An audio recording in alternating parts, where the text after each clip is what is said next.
एक सेठ जी थे, उनका नाम था दानचंद जी। पूज्य स्वामी श्री राजेशानंद जी महाराज सुनाते थे। क्या नाम था? जोर से कहिए। दानचंद। अब वो त्रेता के दरिद्र थे। हाँ।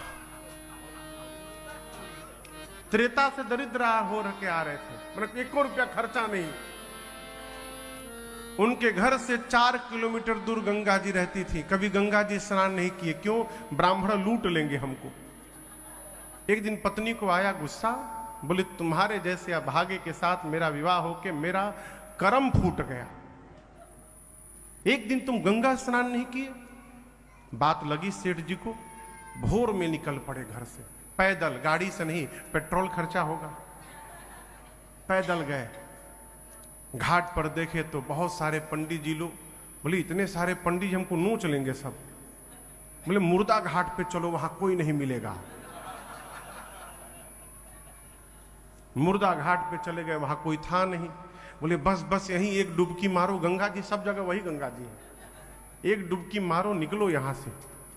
कपड़ा अपड़ा उतारे। अब भगवान सब देख रहे हैं। जैसे दानचंद जी कमर भर पानी में गए गंगा जी में, और जैसे डुबकी लगाएं, तब तक भगवान एक ब्राह्मण का रूप धारण करके, और जहां वो कपड़ा खोले थे वही प्रकट हो गए। जैसे सेठ जी बाहर निकले, भगवान बोले जजमान का कल्याण हो, जजमान का कल्याण हो। सेठ जी बोले तुम कहां से आ गए? बोले बस अभी अभी पहुंचा हूं जजमान, आपको देखकर। पहले तो तुम वहां क्यों नहीं हो घाट पर? बोले भीड़ भाड़ हमको पसंद नहीं है, मैं बहुत संतोषी ब्राह्मण हूं। एक जजमान आता है यहां मुर्दा घाट पर, कोई भी एक, अब वो जितना दे देता है मैं उसी में संतुष्ट हो जाता हूं। आज आप आ गए हैं, भगवान ने आपको भेज दिया है। अब सेठ जी दोबारा डुबकी नहीं मारे, कहीं दूसरा मारो, दूसरा और आ जाए। उसी में निकले बाहर। बोले हम तो कुछ ले करके नहीं आए हैं आज। भगवान बोले संकल्प कर लीजिए। तो संकल्प किए 2 रुपए दान देने का। कितना रुपया? हम संकल्प करते हैं आपको गंगा स्नान करके 2 रुपया दान करते हैं। बोले कभी हमारे घर आके ले जाइएगा। सेठ जी चले, सोचे कि अब 2 रुपया के लिए कोई 5 किलोमीटर थोड़ी 4 किलोमीटर आएगा। हाँ। घर गए, जाकर अभी पत्नी पूछी कैसा हुआ? बोला कैसा हुआ, किसी तरह पिंड छुड़ा के आ रहा हूं, अब मत कहना कभी नहाया नहीं हूं। अभी बात ही कर रहे थे, तब तक दरवाजे से आवाज आई जजमान का कल्याण हो। सेठ जी पूछे पूछो कौन, देखो तो कौन आया है।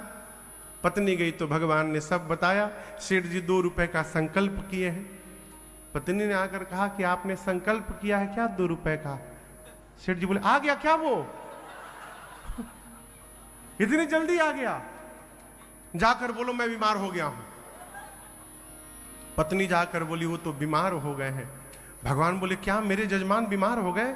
मैं जजमान के स्वास्थ्य की कामना के लिए अनुष्ठान करूंगा दरवाजे पर। मेरा जजमान बीमार रहेगा, मैं चैन से कैसे रहूंगा? अब भगवान बैठ गए। पत्नी आकर बोली वो तो बैठ गया। पूजा करने लगे। अच्छा, जाके बोल दो मर गया मैं। क्या बोल रहे हैं? बोल दो मैं मर गया। अब सेठ आंख बंद करके लेट गया।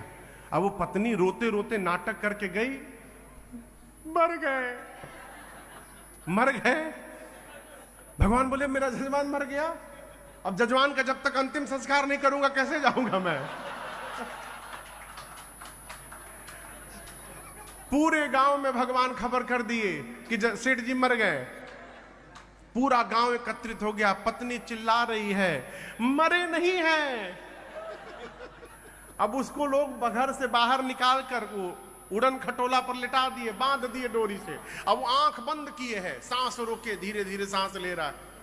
पत्नी चिल्ला रही है मरे नहीं है। गांव की माताएं हाँ ऐसा ही होता है, ऐसा ही होता है। उसको उठाकर सब ले गए उसी मुर्दा घाट पर जहां संकल्प लिया था। वो चिता पर सुला दिया गया, आंख नहीं खोला। हाँ। अब अग्नि लगने वाली थी लकड़ी में। भगवान बोले अद्भुत है भाई ये भी।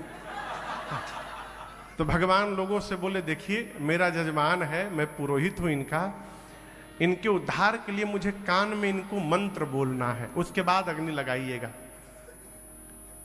भगवान कान में जाकर सेठ जी से बोले, अरे अब तो आंख खोल दे, मैं जानता हूं तू मरा नहीं है। सेठ बोले, तुमको कैसे पता मैं मरा नहीं हूं? भगवान बोले, मैं भगवान हूं, मैं सब जानता हूं, कुछ भी है तेरे न देने की निष्ठा से मैं प्रसन्न हो गया हूं। हाँ, हाँ, हाँ, हाँ।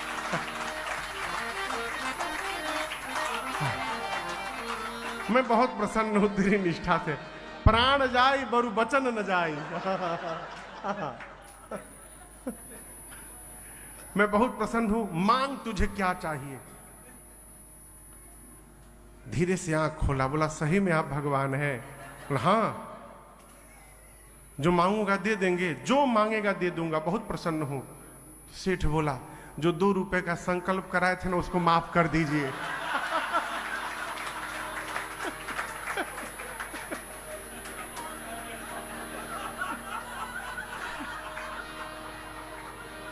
भगवान बोले माफ कर दिया, जा। ऐसी निष्ठा ठीक नहीं है।